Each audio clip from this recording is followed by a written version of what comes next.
ഇത് mass Motors ഇതാണ് Honda Activa BS6 model വണ്ടി നമ്മൾ ജനറൽ സർവീസായിട്ട് വർക്ക് ചെയ്തിട്ടുണ്ട്. ജനറൽ സർവീസ് പൊല്യൂഷൻ ടെസ്റ്റ് ചെയ്യണം, എഞ്ചിൻ ഓയിൽ മാറ്റാം, പിന്നെ ഫ്രണ്ട് ഫോർക്ക് ചെറുതായിട്ടൊന്ന് അടിക്കണം കംപ്ലയിൻറ്റ് പറഞ്ഞിട്ടുണ്ട്. അപ്പോൾ ഇത്രയും കേസാണ് മെയിനായിട്ട് പറഞ്ഞാണ്. പിന്നെ ബാക്ക് ടയർ മാറ്റി കമ്പനി ടയറിലേക്ക് കൺവേർട്ടാണ് എസ് പറഞ്ഞിട്ടുണ്ട് കേട്ടോ. അപ്പോൾ ബാക്ക് ടയറും നമ്മൾ മാറ്റി കൊണ്ടുവന്ന് വെച്ചിട്ടുണ്ട്. അപ്പോളോൻ്റെ സാപ്പർ മോഡലാണ് വെട്ടാണ് കേട്ടോ. കമ്പനി വരുന്ന മോഡൽ തന്നെ, സെയിം പാറ്റേണിലുള്ള മോഡൽ നമ്മൾ സെറ്റ് ചെയ്തതാണ്. പിന്നെ അതേപോലെ ബാക്ക് ബ്രേക്കിൻ്റെ ഭാഗം തൊട്ട് നമ്മൾ ചെക്ക് ചെയ്യുന്നുണ്ട്. ബ്രേക്ക് ലൈൻഡറൊക്കെ നമുക്ക് അത്യാവശ്യം ഉപയോഗിക്കാനുണ്ട്. ബ്രേക്ക് ക്യാമൊക്കെ ഒന്ന് അഴിച്ച് ഗ്രീസ് ചെയ്ത് നമുക്ക് റീസെറ്റ് ആക്കി എടുക്കാം. ബാക്ക് വീൽ പിടിപ്പിക്കുന്ന ഷാഫ്റ്റാണ്, അതിൻ്റെ ബെയറിങ്ങിൻ്റെ പ്ലേ ഒക്കെ ചെക്ക് ചെയ്ത് വേറെ കംപ്ലയിൻ്റ് ഒന്നുമില്ല. ഗിയർ ഓയിലൊക്കെ ഓക്കെയാണ്. അതേപോലെ തന്നെ എയർ ഫിൽറ്ററും ക്ലച്ച് സൈഡൊക്കെ നമ്മൾ അഴിച്ചിട്ടുണ്ട്. എയർ ഫിൽറ്ററൊക്കെ കുറച്ച് പൊടിയൊക്കെ ഉണ്ട്. കമ്പനി ഫിൽറ്ററാണ്, ഹോണ്ടയുടെ ഒറിജിനൽ ഫിൽറ്ററാണ് ഇതിന് കിടക്കുന്നത്. അപ്പോൾ നമുക്കൊന്ന് തുടച്ച് ക്ലീൻ ചെയ്ത് റീസെറ്റ് ചെയ്യാം. നെക്സ്റ്റ് സർവീസിൽ നമുക്ക് ഡീറ്റെയിൽ ആയിട്ട് ഒന്നുകൂടി ഇതേപോലെ തന്നെയാണ് സർവീസ് ചെയ്യുക. ജനറൽ സർവീസായിട്ടാണ് പറയണത്, ഇതേപോലെ തന്നെയാണ് നമ്മൾ ചെക്ക് ചെയ്ത് പോകാം. കൂടുതൽ കംപ്ലയിൻ്റ് ആയിട്ട് തോന്നുകയാണെങ്കിൽ നമുക്ക് അടുത്ത സർവീസിൽ മാറ്റിക്കളയാം കേട്ടോ. പിന്നെ അതേപോലെ തന്നെ ക്ലച്ച് യൂണിറ്റ് ഫുള്ളായിട്ട് നമ്മൾ അഴിച്ചിട്ടുണ്ട്. ക്ലച്ച് ഗ്രീസിങ് കമ്പൽസറി ആണ്, അപ്പോൾ അതിന് വേണ്ടിയിട്ട് അഴിച്ചതാണ്.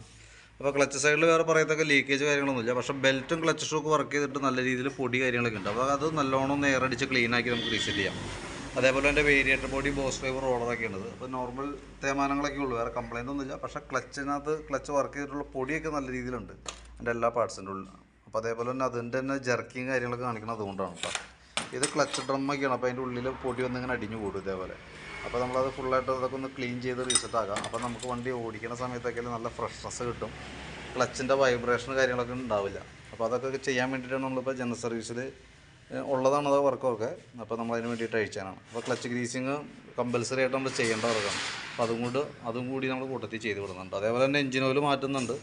എഞ്ചിൻ ഹെഡിൻ്റെ ഭാഗം നമ്മൾ ചെക്ക് ചെയ്ത് വേറെ പറയത്തക്ക കംപ്ലയിൻ്റ് ഒന്നുമില്ല, ലീക്കേജോ കാര്യങ്ങളൊന്നുമില്ല. പിന്നെ നമ്മളതിൻ്റെ ആക്സിലേറ്ററിൻ്റെ കേബിൾ നോക്കി, ആക്സിലേറ്റർ കേബിളൊക്കെ ഓക്കെയാണ്, വേറെ പ്രോബ്ലം ഇല്ല. പുതിയ കേബിളാണ്, വലിയ പഴക്കമായിട്ടില്ലല്ലോ. പിന്നെ അതേപോലെ തന്നെ ബാറ്ററി ഇരിക്കുന്നത് ടാറ്റയുടെ ബാറ്ററിയാണ്. വണ്ടി വന്നപ്പോൾ ഉള്ള ബാറ്ററിയാണ് വണ്ടി ഇരിക്കുന്നത് കേട്ടോ. അപ്പോൾ ഞാൻ അതിൻ്റെ വോൾട്ട് ഒന്ന് ടെസ്റ്റ് ചെയ്ത് ബാറ്ററി ടെസ്റ്റും കൂടി നടത്തുന്നുണ്ട്.